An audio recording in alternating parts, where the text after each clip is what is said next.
अस्सलाम वालेकुम viewers, welcome to my channel, welcome to another video. तो आज की वीडियो में हम बात करने वाले हैं साबूदाना के हैरान कौन फ़वाइद और इसके इस्तेमाल के सही तरीक़ा के बारे में। सफ़ेद रंग के गोल गोल और छोटे छोटे मोतियों जैसे दाने साबूदाना को बाज़ इलाकों में साबूदाना के नाम से भी पहचाना जाता है।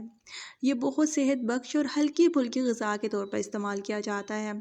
ज़्यादातर लोग इसे पेट की ख़राबी, बीमारी या बच्चों की खुराक के लिए इस्तेमाल करते हैं। इस ग़िज़ा को हर उम्र का फ़र्द खा सकता है। साबूदाना जेब पर नहायत सस्ता और पकाने में बहुत आसान होता है। ये आसानी से हज़म हो जाने वाली ग़िज़ा है जो हर उम्र के लोगों में जिस्मानी कमज़ोरी को दूर करने से लेकर वज़न भी बढ़ाने के लिए इस्तेमाल होता है। साबूदाना हाज़मे में भी मददगार है। ग़िज़ाई रेशा जो साबूदाना के ग़िज़ाई अज्जा में से एक है, हाज़मे में मदद करता है और बदहज़मी को दूर करता है। साबूदाना जिस्मानी ताकत में भी इजाफ़ा करता है। ऐसे अफराद जो वर्जिश करते हैं या ज़्यादा देर तक सख्त जिस्मानी मशक्क़त में मशगूल रहते हैं, इनके लिए साबूदाना नहायत मुफीद है। इसको बाकायदगी के साथ इस्तेमाल करने से थकन कम होती है और कमज़ोरी का भी ख़ात्मा हो जाता है। इसके साथ साथ ऐसे अफराद जो बॉडी बिल्डिंग का शौक़ रखते हैं और मसल्स बनाने की कोशिश कर रहे हैं, वो नाश्ते में साबूदाना को शामिल कर सकते हैं। सुबह नाश्ते में साबूदाना का इस्तेमाल करने से देर तक भूख का एहसास नहीं होता और इंसान की तबीयत भी हल्की फुल्की रहती है। इसके अलावा साबूदाना खून की कमी को भी पूरा करता है। साबूदाना आयरन से भरपूर पौधा है और इन लोगों के लिए बहुत मुफीद है जो आयरन की कमी का शिकार होते हैं। साबूदाना इनके लिए एक नेमत है जो जिस्म में खून की कमी पूरी करना चाहते हैं। और इसके अलावा ब्लड प्रेशर कंट्रोल करने के लिए भी साबूदाना नहायत मुफीद है। साबूदाना में पोटाशियम की भरपूर मिकदार पाई जाती है, जिसकी वजह से खून की गर्दिश मुतवाज़न होती है, जिससे दिल की सेहत बेहतर होती है।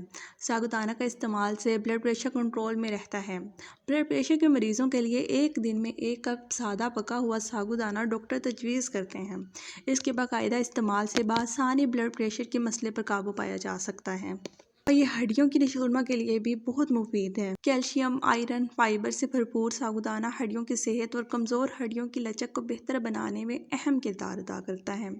इसके इस्तेमाल से थकावट दूर होती है। साबूदाना को बच्चों की इब्तिदाई ग़िज़ा में शामिल करने से बच्चों की हड्डियाँ मजबूत होती हैं और इससे कद में भी इजाफ़ा होता है। और साबूदाना वज़न बढ़ाने में भी नहायत मददगार है। साबूदाना कार्बोहाइड्रेट से भरपूर होता है लेकिन कोलेस्ट्रॉल में कम होता है, जिससे ये वज़न बढ़ाने वाला बेहतरीन खाना भी है। नतीजतन वज़न कम करने के लिए साबूदाना का इस्तेमाल बेअसर है। दिल की बीमारी में भी साबूदाना मददगार साबित हो सकता है। साबूदाना का इस्तेमाल दिल की बीमारियों में मुब्तला अफराद के ब्लड प्रेशर को कम करने में मदद करता है। साबूदाना के बीजों में ग़िज़ाई रेशा और विटामिन बी की मिकदार ज़्यादा होती है, जिससे HDL की सतह को कंट्रोल रखने में मदद मिलती है। तो अब हम बात कर लेते हैं कि साबूदाना के क्या नुकसान हो सकते हैं। साबूदाना ज़ियादतीस के मरीज़ों के लिए बहुत नुकसानदेह है, क्योंकि इसमें कार्बोहाइड्रेट की मिकदार ज़्यादा होती है। साबूदाना कैलोरीज़ में ज़्यादा होता है, इसलिए इन लोगों के लिए तजवीज़ नहीं किया जाता जो वज़न कम करने की कोशिश कर रहे होते हैं। और अगर आप बहुत ज़्यादा साबूदाना खाते हैं तो कब्ज़ और अफारा भी हो सकता है। तो अब हम बात करते हैं कि साबूदाना को किन किन तरीक़ों से इस्तेमाल किया जा सकता है।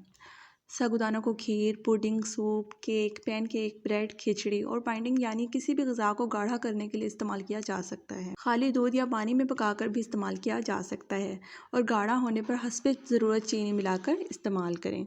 और अगर बच्चे इसको खाना पसंद ना करें तो साबूदाना को दूध में उबाल कर छान कर अलग कर लें। अब इस दूध को बच्चों को पिलाया जा सकता है। और इसके अलावा साबूदाना को आलू में मिलाकर इसके कटलेट्स भी बनाए जा सकते हैं। तो इस वीडियो को यहीं एंड करते हैं। इंशाल्लाह नेक्स्ट वीडियो में बात होगी एक नए टॉपिक के साथ। खुश रहें, आबाद रहें। अस्सलाम वालेकुम।